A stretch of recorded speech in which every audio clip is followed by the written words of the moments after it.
परित्राणाय साधूनां विनाशाय च दुष्कृतां धर्म संस्थापनार्थाय संभवामि युगे युगे.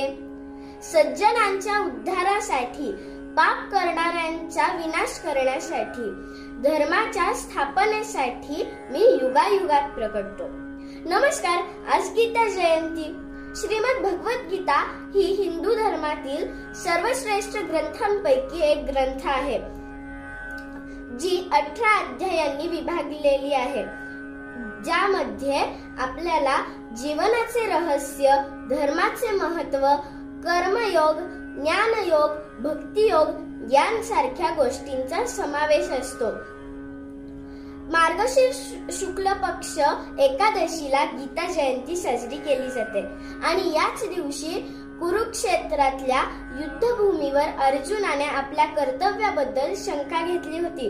मग श्री कृष्णाने या गीतेद्वारे अर्जुनाला धर्माचे महत्त्व समजावून सांगितले.